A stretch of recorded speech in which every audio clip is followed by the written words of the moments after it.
Well, welcome to another Bible study. Today we're talking about Psalm 69, and I'll say after Psalm 68, which was a pretty hard one, Psalm 69 is a little bit more normal, easy to understand, kind of more on the themes that we've looked at in the past, which I guess may or may not be a good thing. I do find it refreshing when we have a psalm that's like really unique, like Psalm 68.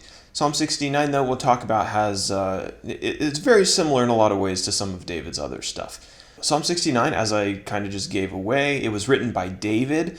Now on our PDF outline, which you can download on our website as always, we've got a bunch of New Testament references to Psalm 69. We've got some in John 2:17, Romans 15:3, Romans 11, and Acts chapter 1. So if you have time, you can go look all of those up and find out the connections. We will talk about one of those or a couple of them in our outline and application section. Our themes for today, number 1, surrounded by enemies while waiting for God's salvation. And number 2, God takes us out of the pit of despair and sets us on high. Now, as always, the terms that I have for our definition section can kind of vary depending on which translation you're using, but at least in the ESV, the first one that we want to look at is in verse 24, indignation. Indignation is God's anger because of sin. And the second one is mire. This appears in verse 2. A mire is a swamp or a bog that people get stuck in. Now, figuratively speaking, I think this is the way David is using it, a sticky and unpleasant situation that is difficult to extract oneself from. Psalm 69 has 36 verses. It is a little bit lengthier than most of the other ones we've looked at, and it is, in a lot of ways, it has similar themes to some previous ones, but describes them in more detail. David uses more text here. David was exhausted by enemies and by people who hated him, and he describes his enemies in very vivid language. That's what we're going to talk about in this first section. This is verses 1 through 29, persecution for association with God. David writes, "The waters have come up to my neck. I sink in deep mire. Floods sweep over me. I am weary with my crying out. My throat is parched. My eyes grow dim with waiting on God." That's verses 1 through 3. David, hadn't personally wronged these men who hated him, but they simply hated him because of his association with God and with God's people. David was really zealous about worshiping God, and there were people who hated him for that zeal. Now, although he was despised by many men, David found comfort and hope in God, and he was waiting on God to deliver him from this trouble. He knew that God already knew about all of his problems. That's true of us as well. God already knows the things that we're going through. He wrote, "You know my reproach and my shame and my dishonor. My foes are all known to you." That's verse 19. But David was still really dragged down by this. He describes himself basically like in a state of depression. His heart was broken. He says he didn't have anyone to comfort him. He didn't have any human comforters. Nobody was by his side. He asked God to make haste to come near to him and to redeem him and to bring him that comfort. He prayed several curses over his enemies, as we've seen in some previous Psalms.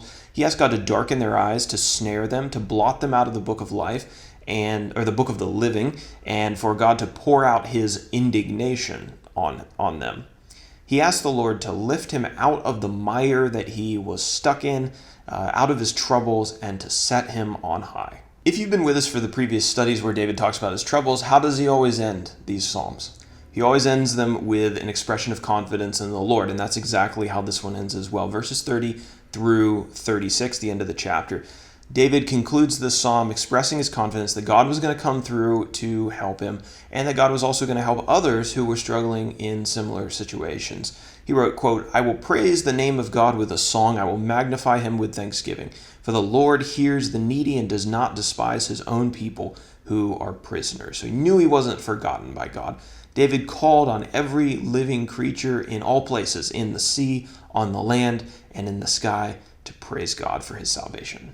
For our application today, if you're zealous about the things of God, there are going to be people who dislike you for it. Not because you've personally wronged them or done anything to them, but simply because of your association with God and for taking God's instructions and his commands seriously. Psalm 69 verse 9 reads this way, "The zeal for your house has consumed me." Okay, well, what does that mean? Well, this is actually quoted in the New Testament. We can take an application from it and from what Jesus experiences along with what David is experiencing in Psalm 69.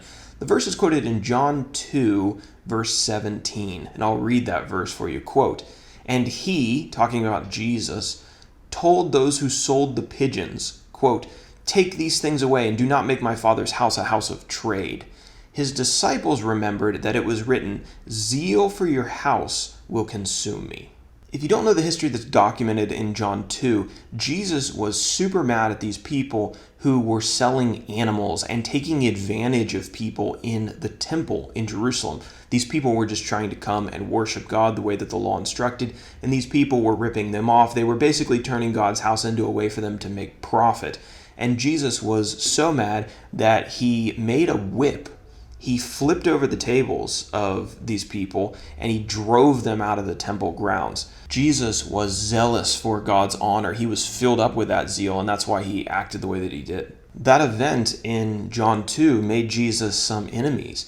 There were people who hated him because he cared about the things of God. And for application, I think we don't be surprised if there are people who you encounter who hate you, who treat you poorly, who are nasty towards you just because you're zealous about honoring God and because you are trying to live a life that honors him. That type of behavior, that nastiness, that hatred, that vitriol that is sometimes pointed at Christians, it doesn't necessarily mean that Christians have done anything wrong. Jesus didn't do anything wrong. In fact, he did something righteous and holy and good, and yet the people still hated them. So when that's directed at us, it's not always because we've done something wrong, or maybe we haven't been Christian-like, or we haven't been Christ-like.